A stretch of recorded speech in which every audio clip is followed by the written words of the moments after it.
Over the past 5 episodes, we've been investigating what's going on in our prisons. Even during the time we've been filming, the prisoner muster hit a record high. Just this week, we ticked over 10,000 people in prison. Did we, this week? Yep. We met the dumped former director of Serco-run Mount Eden Prison, Gareth Sands, speaking publicly for the first time. There's a righteous anger, but no scores to settle. He told us he was worried about a muster crisis and of being ignored when he warned corrections over an instruction to take more prisoners. And I'm sitting in the prison that I'm responsible for saying we need to be really careful here because we're going to get to a point where something happens. And it did. It sure did, and in the wake of the Fight Club scandal, Gareth Sands lost his job. Violence is unacceptable, and that should not have happened. It did happen, and it happened on my watch. Sands told us he had been trying to find out, though, for nearly a year about Fight Club allegations. The head of corrections admits the handling of the investigation into those allegations was wrong, that Gareth Sands should have had the report earlier than he did. I think the report should have been shared. It should have been shared much more early, and it should have been escalated, and it wasn't. We've met lots of prisoners and heard allegations that fight clubs are still happening right now in our jails. We've heard concerns from the Ombudsman about prisoner safety and under-reporting of assaults in jail. And he revealed details of an investigation into the use of tie-down beds. 16 hours a day strapped to a bed. Correct.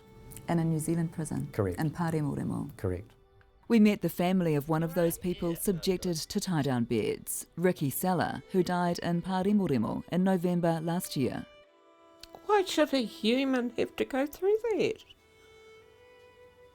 I can't understand it. Then there are those who've done their time but are still struggling. This inmate, who's been out since August, says he's had no help at all since he was released to readjust to life on the outside. We've crunched the numbers and they show it's successive government policies that have led to the ever-growing prison muster. It's in the figures. Overall, crime is dropping, yet there are more inmates. So, what's being done? Well, 4 years ago, the government did announce an ambitious plan to reduce reoffending by 25% by 2017. What it's achieved is a reduction of about 5%.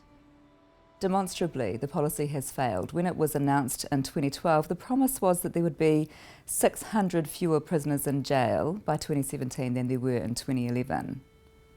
That's going to be 1,000 out. There's 1,000 out already. It's going to be even worse by next year. Well, we've got 25% fewer coming back into the system. I actually would have thought that was actually a really good thing to celebrate. You would call it a success? I would call it, and certainly a big step along the way, and certainly better than having no steps and not doing the rehabilitation. And there's another policy pressure we're just seeing kick into action, the first sentencing under the 3 strikes law.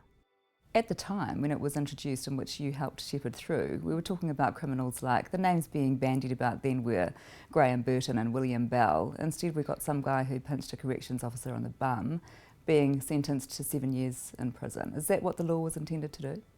Well, the law is exactly what Parliament passed, and the reason for that, you might well think that a corrections officer, a woman corrections officer in a male prison, I just think that you think about that for a little bit. I'm not about diminishing the crime. That is for anybody. I am by no means diminishing the crime of sexual violence against women. What I'm talking about is 7 years for that particular crime. I'm not asking you to comment on the sentencing itself, but if you have read the judge's sentencing notes, you'll see that even he thought that it was absurdly disproportionate with the crime. Is that what the law was intended to do? The law is absolutely to be adhered to.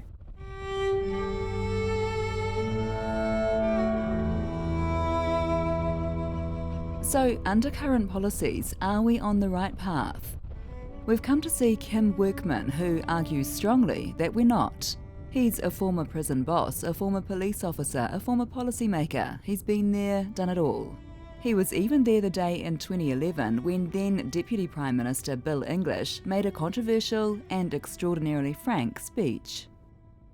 Prisons are a fiscal and moral failure, and building more of them on a large scale is something I don't think any New Zealander wants to see. They want a safer community, and they want protected from the worst elements of criminal behaviour, but they don't want to be a prison colony. I was at that meeting. You were? Yes, and it was interesting to me because Judith Collins now tries to interpret that by saying that what he meant was that the people who go into prisons are morally deficient and that it costs a lot of money, which is absolute nonsense. We thought we'd test that. Bill English called prisons a moral and fiscal failure. You don't agree, clearly. Well, what do you want me to say? Quite clearly, it is a fiscal failure because we have to pay. As taxpayers, we have to pay for what other people have done. As to the moral failure, quite clearly the prisoners have failed morally because otherwise they wouldn't be there. That's what I believe Bill English is saying. Well, I've watched that speech and I think that's a misinterpretation of what he was saying. Well, that's the way I interpret it. 5 years on from that speech, New Zealand is continuing down the prison colony pathway English warned of. The government has just announced the building of 1,800 more prison beds at a cost of $1 billion. Gareth Sands spent 20 years working in prisons, yet he's convinced we need fewer, not more jails, and a radical overhaul. I want to go back though, so I understand why you think imprisonment doesn't work as a deterrent or as a punishment, and why it doesn't make sense that we're still building more prisons. Well, there is a school of thought that would say that actually incarcerating human beings makes them worse, not better. So the influences of custody can have a negative and detrimental impact. So my hope, my vision would be that first, those that are first time in custody are isolated or separated from the wider population that may be used to custody, that actually is an occupational hazard to be in and out of prison. Do prisons work? No. And I mean, nobody who knows anything about prisons would claim that they do. What we have to understand, I think, is that imprisonment is actually a cause of crime. All the research... That's quite a bold statement, isn't it? Yes, Imprisonment is a cause of crime. Yes. Imprisonment's supposed to fix it, isn't it? Yes, it is. But there's studies being done with something like 250,000 prisoners. And what it has shown is that if you send somebody to prison, they're more likely to reoffend when they leave prison. And the longer you keep them there, the more likely they are to reoffend. If incarcerating people makes them worse, not better, Auckland University sociologist Dr. Tracy McIntosh has a radical suggestion. For all but the very worst, don't imprison them. We can't imagine this society or virtually any society without a prison, even though prisons are relatively new in terms of a mode of punishment. And so that then all alternatives become alternative to the prison. And I think that in many ways it limits our discourse. I think prisons limit our imagination.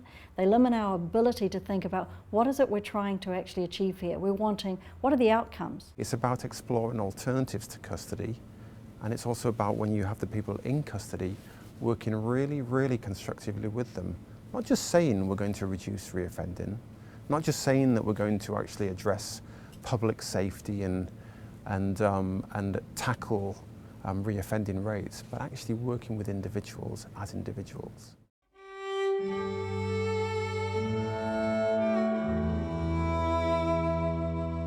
In the year since he lost his job, Gareth Sands has had plenty of time to think.